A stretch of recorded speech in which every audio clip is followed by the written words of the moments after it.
He decides to jump on the Trifid and hit it until it dies. Bill and Susan bring the Trifid head back to the house and Dr. Mason immediately begins working on it while discussing his wife's old ideas. After Bill goes through those awful flashbacks again, Dr. Mason reveals he still has some of the things that used to belong to his wife, including her own recordings and a creepy black mask that matches Bill's flashbacks. That night, Trifids all over the country begin sporing, thus Torrance sends Troy to the lab to find Bill's file in order to find him and a solution to this problem. The next morning, a helicopter flies above the house and drops a bunch of pamphlets promoting a survivors' colony in the Isle of Wight, and the new family agrees to go there after they're done with the experiment. Dr. Mason decides to listen to his wife's old recordings to try to figure them out while feeding the Trifid, but this proves to be a mistake. The noises make the plant extra violent and it attacks the doctor through the door hatch.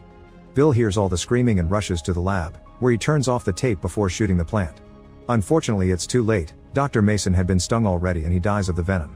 After giving Dr. Mason the goodbye he deserves, Bill realizes he destroyed the mutated female and there's no time for him to restart the experiment from scratch, so the family agrees to leave for the island in the morning. Things don't go as planned though, because as soon as the sun rises, Torrance shows up with his men and captures the sisters, threatening to kill them if Bill doesn't come up with a solution to deal with the Trifids in 24 hours.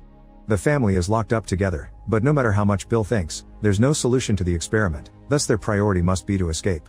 His idea is to use the recordings to attract the Trifids and sneak out of the house while the plants attack Torrance's men. At that moment, Bill is called to see Torrance, so he gives Susan the tape recorder to hide. While Torrance taunts Bill and cruelly teases him for losing his parents, Susan climbs out of the window and leaves the recorder outside playing.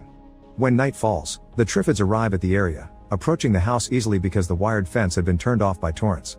Furious about this turn of events, Torrance goes outside with his men to start shooting at the plants, but he also sends Troy to kill the family as revenge. However, when Troy makes it to the room, he can't bring himself to do it, and he shoots the air to trick Torrance into thinking the family is truly dead. Then,